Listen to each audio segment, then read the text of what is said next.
बिस्मिल्लाहिर्रहमानिर्रहीम, अस्सलाम वालेकुम। मैं हूं आपका होस्ट चौधरी इरफान ज़ीर, आपको स्पोर्ट्स जोन में वेलकम कहता हूं।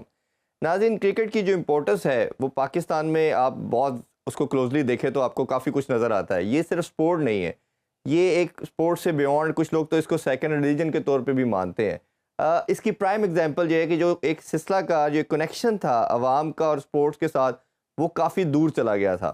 और ये जो 22 साल के बाद पाकिस्तान ने ऑस्ट्रेलिया में जाके विक्ट्री हासिल की है ओडीआई सीरीज़ में, ये इसका सबूत है कि किसी तरह पूरी नेशन एकदम यूनाइट हुई, किस तरह पूरी नेशन ने इसको सेलिब्रेट किया।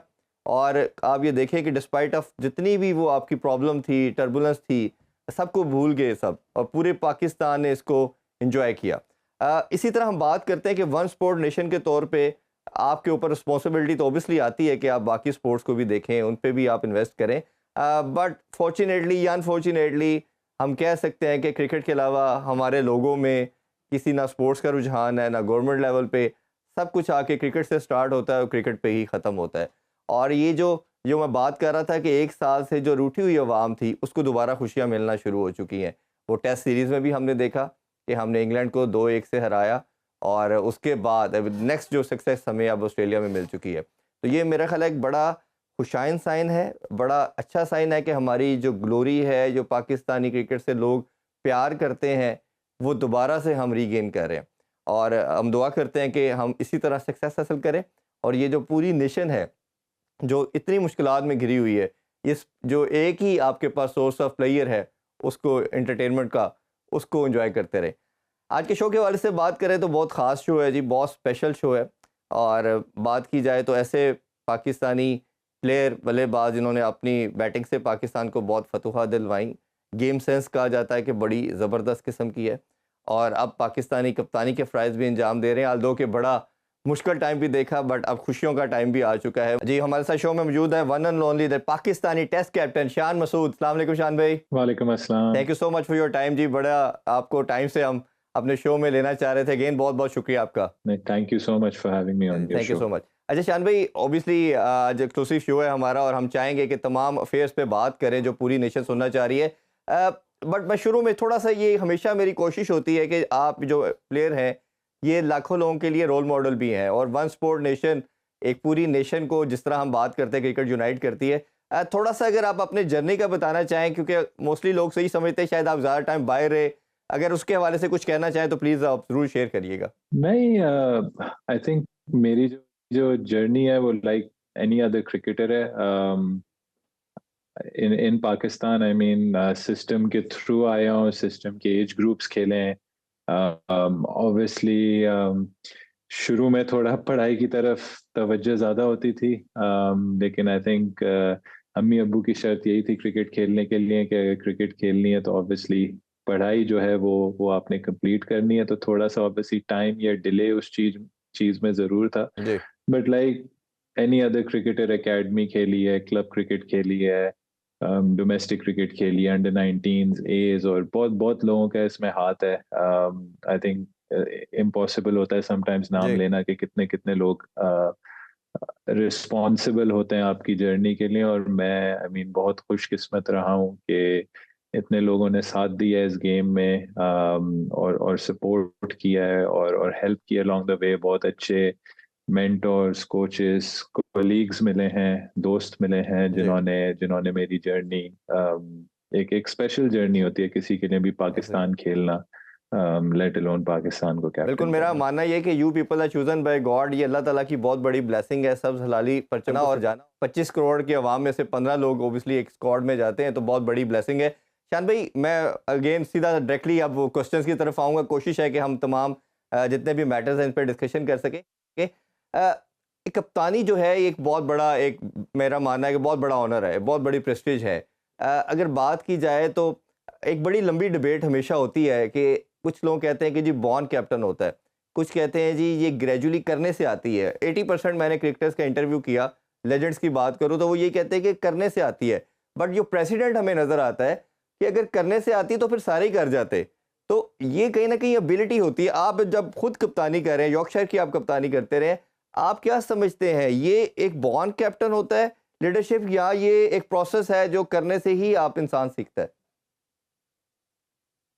देखें, आई डोंट थिंक कि कोई भी चीज़ ज़िंदगी में मतलब आप ऐसी कोई चीज़ नहीं होती मेरे ओपिनियन में कि बस जो आपको आती है। आई थिंक कोई भी चीज़ होती है उसकी उसकी उसके डिफरेंट लर्निंग स्टेजेस होते हैं, और आप ऑन द जॉब भी चीज़ें सीखते हैं, आप पहले भी चीज़ें सीखते हैं, और सीखना आप हमेशा कभी भी बंद नहीं करते। तो आई थिंक कभी-कभार टाइमिंग की बात आती है। कुछ लोग फॉर्च्यूनेट इनफ होते हैं, उनको ऐसे टाइम पे कोई चीज़ मिलती है, जैसे आपने कैप्टेंसी की भी बात की है कि वो उनको अलाउ करती है कि वो उस चीज़ में थ्राइव कर सकते हैं। कुछ लोग फॉर्च्यूनेट होते हैं कि उन्होंने, जैसे हम बात करते हैं सिस्टम्स की या प्रोसेस की या एज ग्रुप्स की या जो भी डेवलपमेंट एक फेज होता है, लकीली इनफ जैसे मेरा भी केस था। मैंने अंडर 19s में की है, पाकिस्तानी में की है, डोमेस्टिक क्रिकेट में की है, बाहर जाके काउंटी क्रिकेट में की है, पीएसएल में कैप्टेंसी की है। तो sometimes you are just fortunate कि आपने कई स्टेजेस पे की होती है, तो आप जब इंटरनेशनल लेवल पे करते हैं उसकी कैप्टेंसी भी कम्प्लीटली डिफरेंट होती है। कुछ चीज़ें आप आके ऑन द जॉब सीखते हैं, और सीखनी पड़ती हैं, और हर आई थिंक हर मोमेंट एक लर्निंग मोमेंट होता है। तो ये वो चीज़ें हैं जो ऑब्वियसली एक्सपोजर के आपको through the system, through the phases आपको उस चीज़ में डिफरेंट कैप्टेंसी अपॉर्चुनिटीज मिली हैं, और सेकेंडली ऑन द जॉब आप कितना जल्दी सीखते हो, कितना जल्दी इसको इसको पिक करते हैं, एंड देन सेकेंडली ऑब्वियसली आप इसको अपने गेम के साथ कैसे बैलेंस रखते हैं। बिल्कुल। तो अच्छा, काफ़ी कैप्टन्स के साथ आप खेले भी। कौन सा ऐसा कैप्टन आपको पास में लगता है जिनके साथ आप खेले एज़ ए प्लेयर और आपको लगा हो कि यार मुझे इसकी कप्तानी ना सबसे बेस्ट लगी? इवन पाकिस्तान में बता दीजिएगा, अगर दुनिया में भी कोई बताना चाहें जो आपको बड़ा एज़ ए रोल मॉडल आप लगते थे और आप लगता था कि यार ये जो स्टाइल ऑफ कैप्टनसी है ना, ये बड़ा मुझे पसंद है और मैं इसको फ़ॉलो भी करना चाहता हूँ। आई थिंक हर हर बंदे की अपनी यूनिकनेस होती है। आप ऑब्वियसली इंस्पिरेशन छोटी छोटी चीज़ें आप बहुत लोगों से ले सकते हैं, बट कभी भी किसी को अगर आप कॉपी करने की कोशिश करेंगे, आई थिंक वो थोड़ा सा काउंटर प्रोडक्टिव होता है। फॉर्चुनेटली इनफ पाकिस्तान में काफ़ी काफ़ी काफ़ी अच्छे कैप्टन्स के अंडर खेला है। वही मैं समझता हूँ, नाम लेना थोड़ा आई थिंक अनईजी होता है नाम लेना, राइट। बट काफी लोग हैं right through through the journey जिन्होंने जिन्होंने इन्वेस्टमेंट की है डेवलपमेंट में। आई थिंक कैप्टेंसी जब थी तो मैंने आई थिंक मिसबा भाई के अंडर अपनी जी। क्रिकेट स्टार्ट की थी। वो एक कूल काम कलेक्टिव हेड थे। सैफी भाई के अंडर खेला, उनके अंडर क्लब क्रिकेट खेला, उनके अंडर अंडर 19 क्रिकेट खेला, उनके अंडर पाकिस्तान टीम से खेला हूँ। तो काफ़ी उनकी उनका भी जो कैप्टनसी का स्टाइल है वो काफ़ी हैंड्स ऑन है। उनको बहुत अच्छा लड़ाना आता है लोगों को फील्ड में। इंटरनेशनल में कभी देखा है केन विलियमसन की कामनेस अच्छी जी। लगती है, बट देखें कैरेक्टरिस्टिक्स होती हैं, but at the end of the day आपकी जो अपनी यूनिक कैरेक्टरिस्टिक्स होती हैं आपको उनको बैक करना होता है। बिल्कुल। अच्छा शान भाई, आप उस इंडिविजुअल में से हैं, उन कैप्टन में से हैं जिन्होंने बहुत ज़्यादा लोज़ और हाइज़ देखे और रिसेंट पास्ट शायद पाकिस्तान का सबसे टफ जो पीरियड था, इवन पूरा 1 साल हमारा बड़ा डिज़ास्टर में गुज़रा और ऑब्वियसली ये कंटिन्यूटी एशिया कप से शुरू होती, देन वर्ल्ड कप, फिर टी20 वर्ल्ड कप और सो ऑन और सो फॉर्थ, ये टेस्ट के अंदर भी वही रखता मसला चलता गया। अच्छा, ये अगर टेस्ट के हवाले से बात करें तो ऑब्वियसली जो पहली सीरीज़ थी आपकी एज़ ए कैप्टन, एक चीज़ बड़ी उसमें इंटरेस्टिंग भी थी और अच्छी भी थी, जिसको सबने एडमायर किया कि आप पॉजिटिव क्रिकेट की तरफ के, जो कि लैक करती थी पाकिस्तानी क्रिकेट में, और इंटेंट की बात की गई आपकी तरफ से भी और हफीज़ भाई की तरफ से भी। वो हमें नज़र आई और 2 मैचेस तो काफ़ी हम क्लोज़ थे ऑस्ट्रेलिया में जीतने के लिहाज से। लेकिन वो डिफीट को सबने एक्सेप्ट किया, किसी ने बुरा नहीं माना। बट ये जो करंट डिफीट हमारी बांग्लादेश के अगेंस्ट 2 हुई, ये 2 ऐसी डिफीट थी जिन्होंने पूरी नेशन को बहुत हर्ट किया। और ऑब्वियसली उस हर्ट होने के चक्कर में फैंस बड़े मायूस भी हुए, उन्होंने बुरा भला टीम को भी कहा, आप पे भी काफ़ी बैशिंग हुई। तो ये कितना मुश्किल टाइम था एज़ ए प्लेयर आप पे, और एज़ ए कैप्टन आप क्या समझते हैं, किस तरह आपने ये सारे प्रेशर को अब्ज़ॉर्ब किया? देखिए at the end of the day team की बात होती है। जब आप मुल्क की कप्तानी करते हैं तो ये मुल्क की बात होती है। ऑब्वियसली हारना, पाकिस्तान का हारना कभी भी हम सबको अच्छा नहीं लगता, ना हम सबसे बर्दाश्त होता है। आई थिंक अच्छे साइंस थे ऑस्ट्रेलिया में। थोड़ी से लैप्सेस थे फील्डिंग में, फिटनेस में, जिसकी वजह से 2 टेस्ट मैचेस जो हमारे हाथ में थे, वो हमारे हाथ से निकल गए, मेलबर्न और सिडनी के। और हम समझे कि 10 महीने बाद जब हम बांग्लादेश से खेलेंगे, तो जो हमने अच्छी चीज़ें वहाँ की हैं, उनको हम आगे लेके बांग्लादेश सीरीज में चलेंगे। और देखिए, मैंने पहले भी कहा है कि बिल्कुल एक्सेप्टेबल नहीं थी बांग्लादेश की लॉस। जी। वो अच्छा खेले, ज़रूर अच्छा खेले, लेकिन हमारी साइड की जो क्वालिटी है, हम यही समझते थे कि हमें वो सीरीज जीतनी चाहिए थी। और पाकिस्तान के लिए होम पर हारना, स्पेशली क्योंकि होम वो कंडीशंस आप चाहते हैं जहां आप अपनी क्रिकेट अपने तरीके से एक्सप्रेस करके खेलें, एंड अनफॉर्चुनेटली इनफ हम गुड इनफ नहीं थे उस सीरीज में। बिल्कुल। अच्छा शान भाई, ये एक टेम्पलेट हमारे पास ना बड़ा फिक्स अवेलेबल था। वो ये था कि जो हमारी यूएई के अंदर सक्सेस थी, या इवन हम अपने नेबर्स को देखते हैं, भारत की एग्जांपल लेते हैं, बांग्लादेश की इवन लें, श्रीलंका के लें, तो हम अपनी जो भी हमारी जो पिचेस हैं, हम अपनी मर्ज़ी से उसे तैयार करवाते हैं। और वो बड़ा सिंपल टेम्पलेट था, वो ये था स्पिनिंग ट्रैक बनाए जाएँ, और यूएई के अंदर हम नंबर 1 भी आए। अब आप क्या समझते हैं कि 3 साल, 8 मंथ, 11 दिन ये किसी को समझ नहीं आई कि हमने इस फ़ॉर्मूले पे रहना है? क्योंकि ऑब्वियसली पहले कैप्टन जो थे बाबर थे, और जिस तरह रमीज़ राजा साहब की भी स्टेटमेंट आई, रमीज़ भाई ने कहा कि बाबर पिचेस के लिए एक ऐसी पिचेस माँगता था बैटिंग ट्रैक के लिहाज से। आप बताइए, जब आप कैप्टन बने तो इस पे क्या कोई डिस्कशन हुई थी पहले? मैं बात कर रहा हूँ पहले 2 टेस्ट मैच जो बांग्लादेश के थे और पहला टेस्ट जो हम इंग्लैंड से हारे, उस हवाले से कोई डिस्कशन हुई थी कि आके स्ट्रेट अवे नई मैनेजमेंट जो भाई आकिब जावेद, अज़हर अली, इन्होंने आके कहा कि जी ये टेम्पलेट है, इस पे जाना है हमने?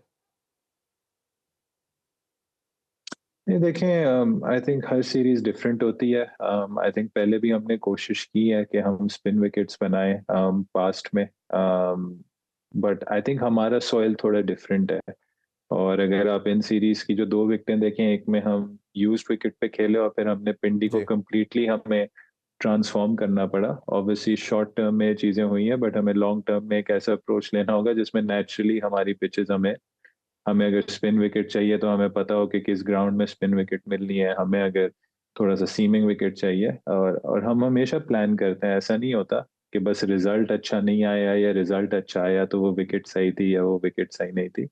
बांग्लादेश के खिलाफ हमने थोड़ा सीम फ्रेंडली कंडीशंस का सोचा था, कि हम अपने सीमर्स को चांस दें। उन्होंने ऑस्ट्रेलिया में बहुत अच्छी बॉलिंग की थी, तो अगर हम उसी लेवल का ग्रास, उसी लेवल की कंडीशंस दें, तो शायद शायद हम उस पे 20 विकेटें लें। और जी। हमेशा एम यही रहता है 20 विकेटें लेने का। अनफॉर्चुनेटली इनफ बांग्लादेश सीरीज में 20 आउट नहीं हो पाए थे। और इंग्लैंड के पहले टेस्ट में भी जो हमने जो पिच मांगी थी, उसमें यही था कि हमें थोड़ा सा टर्न मिले, थोड़ी स्लो और लो विकेट हो, बट अनफॉर्चुनेटली वो उस तरीके से नहीं खेली। और काफी काफी अच्छा खेली पहले पहले 3-4 दिन, जिसमें काफी रन हुए। और जब नई सिलेक्शन कमेटी आई तो देखें सब एक ही पेज पे थे कि 20 आउट कैसे करने, ये कंडीशंस होनी चाहिए। और फिर कोशिश की कि हम किस तरीके से उस शॉर्ट स्पेस ऑफ टाइम में, क्योंकि सब उसी वक्त इकट्ठे हुए थे, अगला टेस्ट 2-3 दिन बाद था, द डिसीजंस क्विकली लेने थे। तो फॉर्चुनेटली इनफ मिल के on on the same page रह के बहुत अच्छे डिसीजंस लिए गए। और उसमें आपने बॉलिंग भी करनी होती है, जी। बैटिंग भी करनी होती है। तो हमारे पास ऐसी परफॉर्मेंसेस मौजूद थी, ऐसे प्लेयर्स मौजूद थे जिन्होंने फिर उस सीरीज को टर्न अराउंड किया और हमारे फेवर में रिजल्ट्स लाए। बिल्कुल। शान भाई, अभी एक छोटा-सा ब्रेक लेते हैं, ब्रेक से वापस आके डिस्कशन को दोबारा यहीं से कंटिन्यू करेंगे। Stay with us. Welcome back to sports on, और शान मसूद पाकिस्तानी टेस्ट कैप्टन हमारे साथ हैं। बहुत बड़ा डिसीजन जहाँ पिच का था, और ऑब्वियसली पिच ने हमें फेवर किया। उसमें ऑब्वियसली इंडक्शन की बात की जाए तो साजिद की और नुमान का जो इनक्रेडिबल किस्म की परफॉर्मेंस थी वो सामने आई। एक तो उस हवाले से बताइए, और दूसरा मैं ये जानना चाहूँगा, ये बड़ा एक हार्ड डिसीजन था क्योंकि 3 आपके कोर प्लेयर जो मेन प्लेयर थे, शाहीन की बात करें, बाबर की बात करें और नसीम शाह, इनको रेस्ट दिया गया। तो ये डिसीजन भी क्या सबका कंबाइन था? और ऑब्वियसली इस हवाले से अगर कोई आप कहना चाहेंगे कितना मुश्किल होता है आपके मेन प्लेयर को रेस्ट देना भी, या कई दफ़ा ऑब्वियसली ले ऑफ लेना कोई मुश्किल चीज़, बुरी चीज़ नहीं है, बट पाकिस्तानी कल्चर में इसको एक बड़ा नेगेटिव इम्पैक्ट के तौर पे लिया जाता है, और ऑल दो आप जानते हैं कि सोशल मीडिया और मीडिया पे किस तरह इसको लिया भी गया। इन दोनों का प्लीज़ बताइएगा। नहीं, देखें, आई थिंक बहुत अनफेयर होता है कि अगर हम सिर्फ कह दें कि पिच हमारे फेवर में थी। हम भी इन कंडीशंस में कभी नहीं खेले थे, और हमारे लिए भी एक नई चीज़ थी। तो हमारे बॉलर्स और बैट्समैन का उसमें उसमें परफॉर्मेंसेस देना आई थिंक बहुत बड़ी बात थी। और देखें at the end of the day pitch pitch का जो बिहेवियर होता है वो दोनों टीमों के जी। सामने होता है। और दोनों टीमों ने at the end of the day अपनी बेस्ट क्रिकेट खेल के रिजल्ट लाना होता है। तो आई थिंक इसमें जो भी हमारी कलेक्टिव और इंडिविजुअल परफॉर्मेंसेस थी वो बहुत अच्छी थी। और वो चीज़ थी जो हम, इवन अगर आप नुमान और साजिद की बात करें तो वो खुद एक साल से कोई फर्स्ट क्लास क्रिकेट नहीं खेले हुए थे, तो उनका आना, टीम में कम बैक करना और आउट करना, रन्स भी करना, ये भी बहुत बड़ी बात थी। हमारे बैटिंग यूनिट ने जिस तरीके से दोनों फर्स्ट इनिंग्स में हमें ऐसे स्कोर्स करके दिए जिससे लीड आई, वो भी एक बहुत सिग्निफिकेंट, हम उसे कहेंगे कि टीम अचीवमेंट थी जो हम अपने साथ आगे लेके जा सकते हैं।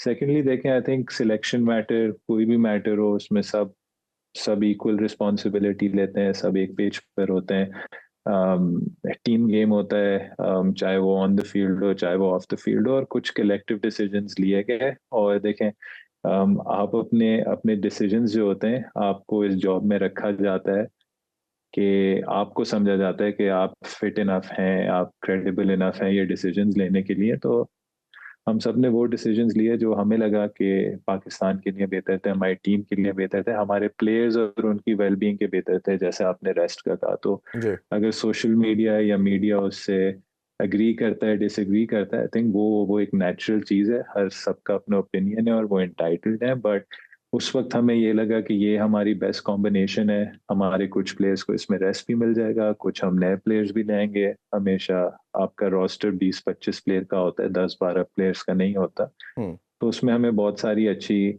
प्लेयर्स भी मिले, अच्छे एक आइडियाज भी मिले कि किस तरीके से हम डिफरेंट कंडीशंस में डिफरेंट लोगों को खिला सकते हैं, हमारे पास बैकअप्स अवेलेबल है।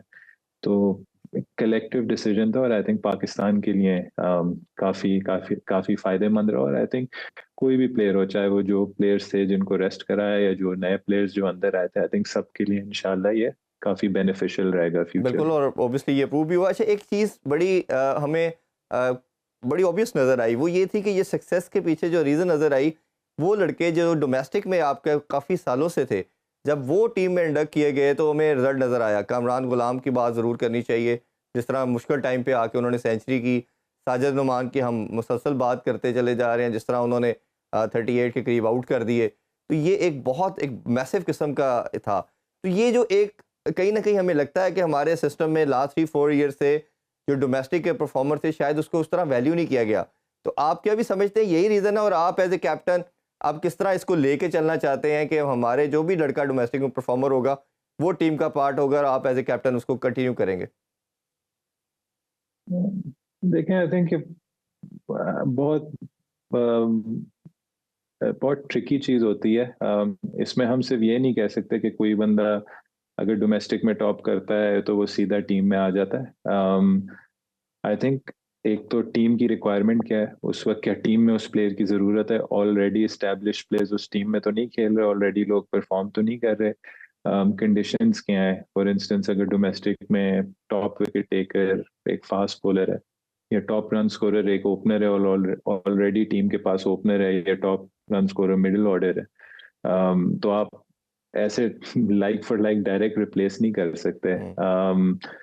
और देखें, इसमें इसमें इसमें काफी चीजें होती हैं इसमें। टीम की, देखें, टीम की सिलेक्शन हमेशा बैलेंस्ड होनी चाहिए। कभी कभार आपको कोई ऐसा हिडन जेम मिलेगा जिसने कभी भी कोई क्रिकेट ना खेली हो, कोई फर्स्ट क्लास क्रिकेट नहीं खेली हो, लेकिन वो शायद टीम की रिक्वायरमेंट हो, वो एक टाइप ऑफ बैट्समैन हो सकता है, एक टाइप ऑफ फास्ट बॉलर हो सकता है, एक टाइप ऑफ स्पिनर हो सकता है जो टीम के पास नहीं है। बट डोमेस्टिक क्रिकेट उसने नहीं खेली, कभी कभार आपको फास्ट ट्रैक करना होगा, कभी कभार आपको किसी एक्सपीरियंस प्लेयर को लाना होगा टीम में, के टीम में एक्सपीरियंस कम है या आप एक्सपीरियंस को एक्सपीरियंस के साथ रिप्लेस कर रहे हैं। कभी कभार आपको कुछ प्लेयर्स को उनकी उनकी ओवरऑल पैकेज पे कोई ऑलराउंडर होगा, कोई ऐसा ऐसा प्लेयर होगा जो सारे स्टैंडर्ड्स, सारे डिसिप्लिन स्टिक करता है। तो सिलेक्शन हमेशा एक एक क्राइटेरिया पे नहीं हो सकती, जी। वरना बहुत आसान होता, वरना हम सब क्रिक इन्फो खोल के जो भी टॉप 10 प्लेयर्स होते हैं या टॉप 11 प्लेयर्स होते हैं उनको टीम में रख देते हैं। तो ये वो चीज होती है जिसमें आपको बैलेंस देखना होता है, और हमने हमेशा डोमेस्टिक क्रिकेटर्स को खिलाया। आई थिंक जो मेरी पहली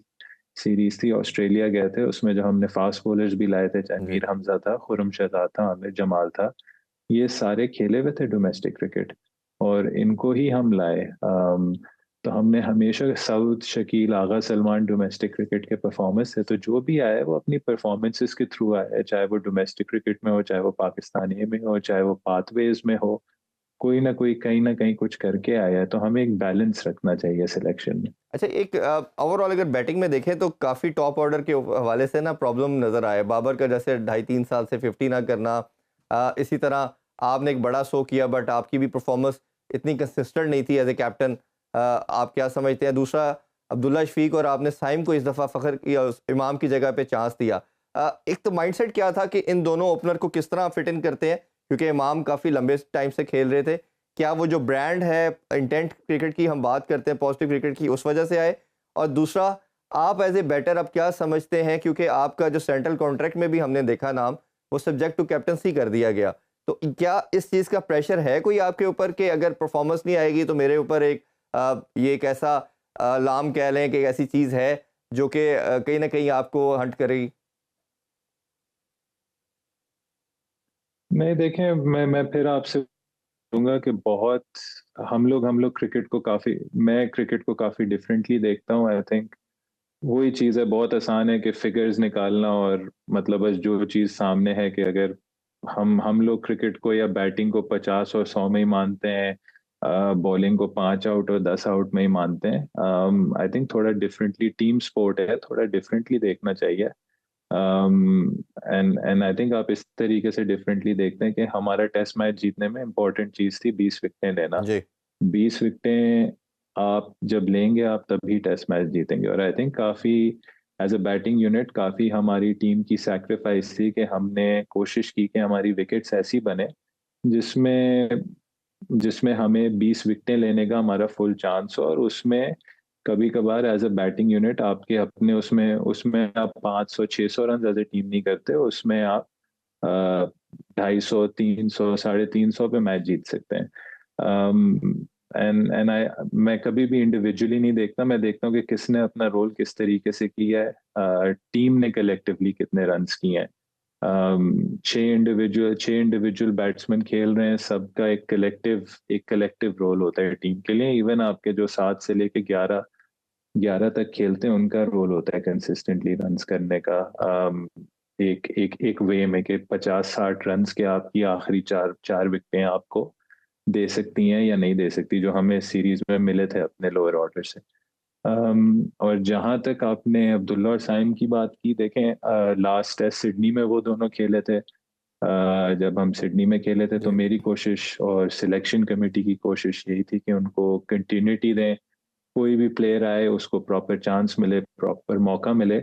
और उसके बाद आप सोचें कि अच्छा, अब अगर ये चीज़ नहीं हमें लग रही कि ये हम इसको आगे लेके जा सकते हैं। और देखें, टेस्ट क्रिकेट आसान नहीं है। टेस्ट क्रिकेट में आपको फेलियर्स भी बर्दाश्त करने होते हैं। और अच्छी बात सिलेक्शन कमेटी की ये थी कि रिजल्ट्स हमारे वे भी नहीं गए, लेकिन फिर भी हमने प्लेयर्स को बैक किया है, कोशिश की है कि प्लेयर्स को पूरा मौका दें, और कोई भी आए, XYZ आए टीम में, कोशिश ये करें जैसे एक प्लेयर को चांस दिया उसी तरीके से दूसरे प्लेयर्स को चांस दें। हम्म। अच्छा, तो आप प्रेशर के, मैंने पूछा था कि आप पे एज ए बैट्समैन कोई प्रेशर किसी तरह का है, या आप सेटिस्फाइड हैं कि ये ऑन एंड ऑफ चीज़ें हैं और आप कप्तानी को सेपरेट रखते हैं और अपनी परफॉर्मेंस को सेपरेट रखते हैं? नहीं, प्रेशर, देखें, प्रेशर की कोई बात नहीं है। बात at the end of the day है कि टीम गेम है, एक रिस्पॉन्सिबिलिटी है, हम एज ए टीम क्या कर रहे हैं। ऑब्वियसली एज अ बैट्समैन आपकी चीज़ें होती हैं, आप इंडिविजुअली आप कोशिश करते हैं कि आप जितने रन्स कर सकते हैं टीम के लिए आप करें। जो चीज़ सामने हम उसको रख के उस पर हमें देखना चाहिए। अगर हम ये सोचें कि भाई अभी हम इंग्लैंड से खेल रहे हैं और हम ये सोचने लग जाए, इंग्लैंड से खेल रहे हैं पाकिस्तान में, वहां अगर हमें टर्निंग स्पिन कंडीशंस मिली हैं, और हम ये सोचने लगे अच्छा अभी यहाँ है तो साउथ अफ्रीका में हम क्या करेंगे। आई थिंक ये ये कोई चीज है हमारी क्रिकेट में, इसको थोड़ा सा चेंज होना होगा और होना चाहिए। और आई थिंक इसमें मीडिया की बहुत बड़ी रिस्पॉन्सिबिलिटी है। जी। देखें, जो आगे चीज आएगी उसको उस वक्त देखेंगे, उसको उस वक्त एनालाइज करेंगे, बट अभी से कहना कि पहले हमने अच्छा नहीं किया फिर हम क्या करेंगे। देखें, चीजें चेंज होती हैं, रिकॉर्ड्स जो होते हैं वो टूटते हैं, हम्म। जो ट्रेंड्स होते हैं वो चेंज होते हैं। कोई भी आई थिंक कोई चीज करने जा रहा होता है, अगर हम फॉर इंस्टेंस यहाँ से अब साउथ अफ्रीका जा रहे हैं, तो हमारा हमारा जो फोकस है वो या प्रेपरेशन है वो साउथ अफ्रीका की हिसाब से ही रहेगी, साउथ अफ्रीका की कंडीशंस में रहेगी। लेकिन अगर हम ये सोच जाएं कि हमने यार पास में अच्छा नहीं किया, ये हमारे लिए अच्छे साइंस नहीं है, हम सिर्फ नेगेटिव्स को देखें और हम ये ना देखें कि सॉल्यूशंस क्या है। आई थिंक हर बात पे ये नहीं देखना चाहिए कि बार बार हम ये कहें जी, पेशेंट बीमार है, पेशेंट बिल्कुल। बीमार है। हमें ये चीजें देखनी चाहिए कि भाई इस वक्त हम किधर जा रहे हैं, यहाँ क्रिकेट कैसे खेलनी चाहिए, क्या बेस्ट नहीं, कॉम्बिनेशन मेरा होगा, मेरा क्या मेरा शायद बेस्ट भी सेट थोड़ा ऑफ सा स्क्वाड डिफरेंट ये होगी, क्वेश्चन था, फास्ट बॉलिंग कितने के हवाले रन्स से था। करने चाहिए, कितने आउट्स करने हाँ। चाहिए, नहीं, नहीं, मेरा मेरा पॉइंट ये था उसमें कितने रन्स करने चाहिए, कितने आउट करने चाहिए। देखें नहीं, थोड़ी देखें, वर्डिंग बहुत नहीं, मेरा मैटर पॉइंट ये था, करती है, फास्ट बॉलिंग के वर्डिंग पूल के बहुत हवाले से था, इंपॉर्टेंट है कि फास्ट बॉलर के पूल के हवाले से था, क्या अगर हमारा हम पूल है इतना? हाँ, जी, उसमें लड़के कुछ आपकी नज़र में देखें है जो नहीं, आपको लगता है कि देखें देखें लंबे स्पेल? आपने भी तो इसे हाँ, आपने देखें, हमें हमें करना होगा, हमें वो चीजें करनी होंगी। देखें फास्ट बॉलर्स की रिस्पॉन्सिबिलिटी है उधर लंबे स्पेल्स करना, और फास्ट बॉलर्स की अभी हमें देखना है कि हमें वहाँ कंडीशंस क्या मिलेंगी। क्या पता हमें उधर लंबे स्पेल्स ना करने पड़े, क्या पता मैचेस ही ऐसी विकेटों पे हों जैसे लास्ट ईयर जब इंडिया गई थी तो 2 और 3 दिन में मैच खत्म हुआ था। जी, उधर तो लंबे स्पेल्स नहीं करने होते हैं ना, तो ये हमने चीजें देखनी है, हमने इस हिसाब से प्लान करना है। जो अभी सीरीज है वो जरूरी नहीं है कि जैसे 2012 में पाकिस्तान टीम गई थी वो उसी जैसी सीरीज होगी। प्लेयर्स डिफरेंट हैं, सीरीज डिफरेंट है, कंडीशंस डिफरेंट हैं। इस बार 2 टेस्ट मैचेस खेल रहे हैं, नॉर्मली साउथ अफ्रीका में हम 3 टेस्ट मैचेस खेलते हैं। तो तो ये चीजें हैं जो जो प्लेयर्स को ऑन द डे रिस्पॉन्ड करनी होती हैं, प्लेयर्स को सिचुएशन वाइज रिस्पॉन्ड प्लेयर्स को सिचुएशन वाइज रिस्पॉन्स देना होता है। तो हमारी कोशिश ये होगी कि जब हम साउथ अफ्रीका के लिए बैठें, अपनी अपनी चीज़ें डिसाइड करें, हमें हमें आइडिया हो कि हाँ भाई हम साउथ अफ्रीका जा रहे हैं, हमारे हमारे सेट ऑफ फास्ट बॉलर्स कौन होंगे, हमें कौन 20 आउट करके देगा, क्या हमें डिफरेंट वेरिएशंस चाहिए अपने अटैक में, हमारे पेस अटैक में हमें पेस चाहिए, हमें लेफ्ट आर्म एंगल चाहिए, हमें हमें स्किलफुल बॉलर्स चाहिए जो बॉल को सीम और स्विंग कर सकें। अम, एक एक वाइड स्क्वाड ले जाने की कोशिश करेंगे जो हमें उधर की कंडीशंस के हिसाब से जिसको खिलाने की जरूरत हुई फिर हम उसको उस तरीके से खिलाएंगे। बिल्कुल ठीक है। अभी एक छोटा सा ब्रेक लेते हैं जी, और शो में शान मसूद टेस्ट कैप्टन हमारे साथ हैं, कहीं मत जाइएगा, अभी मिलते हैं शॉर्ट ब्रेक के बाद। Once again welcome back sports on. Shan Masood test captain से कुछ मजीद क्वेश्चन करते हैं। टेस्ट के बाद ओडीआई में बहुत बड़ी जीत पाकिस्तान की, 22 साल के बाद पाकिस्तान ने विक्ट्री हासिल की। एक तो ये आपने परफॉर्मेंस कैसी देखी, क्योंकि वाइट बॉल में भी हम बड़ा बुरा परफॉर्म कर रहे थे ऑलमोस्ट 1 ईयर से, और दूसरा आपने रिजवान को एज ए कैप्टन कैसे देखा कि उसकी पहली असाइनमेंट थी एज ए कैप्टन?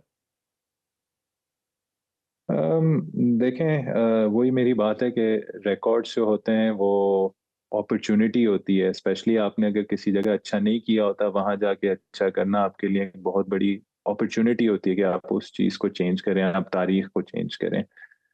तो जैसे हमारी टीम गई वहाँ वनडे सीरीज जीती, और बहुत अच्छी एक कलेक्टिव परफॉर्मेंसेस नजर आई। Obviously stand out individual performances भी थी जैसे हारिस रऊफ की जी, थी, बट आई थिंक टीम की एक कलेक्टिव परफॉर्मेंस बहुत अच्छी थी, फील्डिंग आउटस्टैंडिंग थी, हमने ऑस्ट्रेलिया से बेहतर फील्डिंग भी कर रहे थे, बैटिंग हम बहुत अच्छी कर रहे थे, जो सिचुएशंस की रिक्वायरमेंट थी, जो फॉर इंस्टेंस अगर एडलेड में अब्दुल्ला और साइम ने जो रिस्पॉन्सिबिलिटी ली और एक ओपनिंग स्टैंड से ही मैच को खत्म कर दिया, बॉलिंग में जिस तरीके से चारों फास्ट बॉलर्स ने इन टैंडम किया, विकेट्स ले रहे थे, वनडे क्रिकेट की जो रिक्वायरमेंट होती है। और देखें, उसी तरीके से आप सोचते हैं और ये इंस्पिरेशन होती है। इंग्लैंड को हमने हराया, होम पे काफी अरसे बाद जीते, सीरीज जीते, ऑस्ट्रेलिया में जीते, तो अब ये पाकिस्तान टीम के पास एक मोमेंटम आया है। जी, बहुत सारे प्लेयर्स तीनों फॉर्मेट्स खेलते हैं, सबकी रिस्पॉन्सिबिलिटी है कि एक साथ लेके तीनों फॉर्मेट्स में इस मोमेंटम को कंटिन्यू रखें। बहुत क्रिकेट है आगे और पाकिस्तान के लिए बहुत बड़ी अपॉर्चुनिटी है कि 2024 में जो अभी तक हमारे इतना अच्छा नहीं गया था, हम इन चीज़ों को इस जो करंट मोमेंटम के साथ है चीज़ों को बेहतर करें, चीज़ों को आगे लेके जाएं। और देखें, बहुत अच्छी रिजवान ने कैप्टनसी की। ऑब्वियसली मैंने मुल्तान सुल्तान्स में उसके अंडर खेला हुआ है काफ़ी ज़्यादा, वहाँ भी काफ़ी सक्सेसफुल रही है हमारी फ्रेंचाइज। और बहुत बहुत अच्छा लगा, मतलब जिस तरीके से लड़कों की एक यूनिटी नजर आई। जी। टीम में जिस तरीके से देखें, बहुत आसान होता है कि हर चीज आप कैप्टन पे छोड़ दो, बट जिस तरीके से सब लड़के मिलके मतलब कलेक्टिवली लगता है, जब एक कलेक्टिव एफर्ट होता है तभी आपको क्या कहते हैं, चीजों में भी चेंज नजर आता है। और आई थिंक उसने अपनी स्टेटमेंट में भी पहले कहा है कि उसके वो चाहता है कि हर बंदा कप्तान हो, हर बंदा डिसीजंस ले, हर बंदा अपने आप को एक्सप्रेस करे। तो आई थिंक ये बहुत अच्छी एक निशानी होती है कैप्टन की, क्योंकि हम वही, मैं कहता हूँ, कभी कभार हम क्रिकेट ऐसे देखते हैं, हम कहते हैं ये कप्तान है, ये सब कुछ करेगा। देखें, ये टीम गेम है। बिल्कुल ऐसे जब ही। तक टीम इन्वॉल्व नहीं होगी, कलेक्टिवली डिसीजंस नहीं लेगी, तो फिर वो एक बंदे के ऊपर एक तो अननेसेसरी प्रेशर होता है, और बहुत एक अनड्यू, मतलब वो एक चीज होती है कि भाई बस कप्तान आके सब कुछ कर देगा। अपने कप्तान होता है, वो सबको एम्पावर करता है, सबको कॉन्फिडेंस देता है कि भाई आप डिसीजन ले सकते हो, आप अपना डिसीजन बताओ, आप किस चीज से आप मुतमईन हो कि आप अपनी स्किल सबसे अच्छी डिस्प्ले कर सकते हो हमारे लिए, हमारी टीम के लिए। तो आई थिंक वो उसने बहुत अच्छी चीजें की हैं, और नजर आया, और देखें रिजल्ट में नजर आया, और ये बिल्कुल। बहुत बड़ी और अचीवमेंट है हमेशा बात करते हैं ना अपनी फर्स्ट ईशान भाई सीरीज कि में। कप्तान की गेम सेंस अपने 11 प्लेयर के अलावा ओपोनेंट के भी 11 प्लेयर से आगे होगी तो ऑब्वियसली रिजल्ट भी नजर आते हैं। अच्छा ईशान भाई, आपके अगर कैरियर के हवाले से बात करो, 38 टेस्ट मैच आप खेले, काफ़ी लंबा आपका माशाल्लाह कैरियर है, बट उसमें देखा कि ओडीआई और टी20 में आप उस तरह नहीं खेल पाए। 9 के करीब ऑलमोस्ट आप ओडीआई खेले और टी20 आपने 19 के करीब खेले, तो बट लास्ट जो असाइनमेंट थी टी20 वर्ल्ड कप में, पाकिस्तान मुश्किल में था, ऑस्ट्रेलिया जाना था वर्ल्ड कप के लिए, आपको बुलाया गया, बड़ा ज़बरदस्त आपने परफॉर्म किया, शायद सबसे बेस्ट आपने परफॉर्म किया। बट क्या रीज़न हमें नज़र आती है कि वाइट बॉल में हम शान मसूद नज़र नहीं आता, और ख़ास तौर पे जिस तरह की आप टेस्ट में क्रिकेट खेल रहे हैं, बैटिंग कर रहे हैं, बड़ी शॉट्स भी खेल रहे हैं, आप सेल्फिश नहीं होते। मैं तो इसको इस तरह पॉजिटिव लेता हूँ कि आप बड़ी शॉट्स खेलते हैं, निकल के मारते हैं स्पिनर को भी, आपके अंदर इंटेंट नज़र आती है। तो ऐसा प्लेयर तो हमें ओडीआई में भी हम लैग करते हैं। हमने वर्ल्ड कप में देखा 2023 के वर्ल्ड कप में कि ऐसी बैटिंग हमें नज़र ही नहीं आई। तो क्या आप Shan Masood as a player समझते हैं कि मैं वाइट बॉल में अभी फिट हूँ, अभी आपकी एज भी है माशाल्लाह, फिट भी आप सबसे ज़्यादा है, तो आप क्या अपना फ्यूचर देखते हैं वाइट बॉल क्रिकेट में? देखें, हमेशा अवेलेबल हैं पाकिस्तान के लिए खेलना, किसी भी फॉर्मेट खेलना। और मैंने काफ़ी अरसे से डोमेस्टिक में तीनों फॉर्मेट्स खेल रहा हूँ। डोमेस्टिक में कोशिश की है डोमेस्टिक क्रिकेट में परफॉर्मेंसेस दूँ। लिस्ट ए का रिकॉर्ड मेरा मेरा हमेशा से डिसेंट रहा है। टी20 का, जैसे आपने बोला, काफ़ी रन्स किए, पीएसएल में काफ़ी रन्स किए, टीम में आया, टीम में रन्स किए वर्ल्ड कप में। और उसके बाद नहीं खेला, बट देखें, सिलेक्शन आपके हाथ में कभी नहीं होती, टीम की हुँ, रिक्वायरमेंट्स होती हैं, कभी कंपटीशन हाई होता है, आप एक्सेप्ट करते हैं। बस कोशिश ये है कि थोड़ा अंडरस्टैंड करें, चाहे वो क्रिकेट हो, चाहे वो क्रिकेट टीम हो, चाहे वो आम आपकी ज़िंदगी हो, एक दूसरे की कदर करें, एक दूसरे का ख्याल रखें। देखें, अ, नेकी एक ऐसी चीज़ है जो बहुत, आई थिंक, मतलब it goes a long way. Kindness एक ऐसी चीज़ है that goes a long way. छोटी-छोटी चीज़ें करें जो एक दूसरे की हेल्प करें, एक दूसरे के लिए कहीं न कहीं अपनी छोटी कैपेसिटी में या बड़ी जितनी भी कैपेसिटी है उसमें लोगों की हेल्प करें, पाकिस्तान को खुश रखें, और देखें बुरे वक़्त में अपने लोगों को सपोर्ट करें। जो भी बुरे वक़्त से गुज़र रहा है, बहुत आसान होता है अच्छे वक़्त में सबका एक दूसरे का साथ देना, बट जब बुरा वक़्त होता है तभी आपको एक इंडिविजुअल को या एक नेशन को जी। एक दूसरे की ज़रूरत होती है। तो एक दूसरे का सपोर्ट करें, और हमारी कोशिश यही होगी कि हम ऐसे रिज़ल्ट्स लाते रहें और अपने अपने फैंस को हमेशा खुश ये रखें। डिप्राइव नेशन है जी, पूरी नेशन इसी एक इस पूरी नेशन को यूनाइट करती है स्पोर्ट। तो मेरा ख्याल है अगर फैन थोड़ा नाराज भी हो जाते हैं तो उनका बनता है, लेकिन आप लोगों से बेतहाशा प्यार करते हैं। अच्छा, जाते हुए लास्ट क्वेश्चन आपसे प्लीज। बिल्कुल बनता है, जी जी बिल्कुल बिल्कुल बनता है, और बनता है। क्योंकि बहुत बेतहाशा प्यार करते हैं, इसके अलावा कुछ है ही नहीं इस नेशन के पास। जितने टर्बुलेंस और प्रॉब्लम है, सिर्फ क्रिकेट बचती है हमारे पास, इसके अलावा कोई प्लेयर का सोर्स ही नहीं है। जाते हुए एक सोर्स इसी वाले से कि चैंपियन ट्रॉफी पाकिस्तान में होनी है, पूरी नेशन उसके लिए वेट कर रही थी। 26 साल के 28 साल के बाद एक मेगा इवेंट पाकिस्तान ने होस्ट करना है, भारत ने रिफ्यूज़ कर दिया, जी हम नहीं आएँगे। आप एज़ ए प्लेयर कैसे देखते हैं और क्या देखते हैं कि कितनी इम्पोर्टेंट है पाकिस्तान में चैंपियन ट्रॉफी होना? देखिए, आई थिंक बहुत इम्पोर्टेंट है हमारे लिए, बहुत इम्पोर्टेंट कंपटीशन है। कुछ चीज़ें हैं जो जो आई थिंक जो एक बड़े हाई लेवल पे हैं, आईसीसी के लेवल पे हैं, पीसीबी जो एक ऑर्गेनाइजिंग हमारा बोर्ड है उसके लेवल पर है। तो होपफुली चीज़ें, अभी टाइम है, 100 दिन रहते हैं चैंपियंस ट्रॉफी में। होपफुली हम सबकी ख्वाहिश है कि जो जो मेन टूर्नामेंट है, मेन तरीके से हर हर टीम स्ट्रॉन्गेस्ट टीम्स के साथ वो पाकिस्तान में हो। हमारे फैंस भी डिजर्व करते हैं, हमारे जी प्लेयर्स भी डिजर्व करते हैं कि हम लोग होस्ट करें ऐसा टूर्नामेंट। हमने काफी कुछ खोया है as a nation, as a cricketing nation, और दिली ख्वाहिश ये है कि चैंपियंस ट्रॉफी अपनी फुल स्ट्रेंथ में पाकिस्तान में हो इंशाल्लाह। इंशाल्लाह इंशाल्लाह। ईशान भाई अगेन आपका बहुत बहुत शुक्रिया, बड़ा मज़ा आया आपसे बात करके। इंशाल्लाह बहुत हमारी सारी विशेज़ और प्रेयर्स आपके साथ हैं। अल्लाह ताला आपको और पाकिस्तानी टीम को बेतहाशा तरक्की और फतूहात नसीब फरमाए।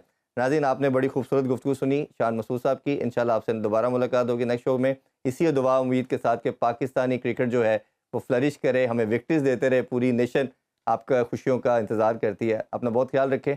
अल्लाह हाफ़िज़। पाकिस्तान जिंदाबाद।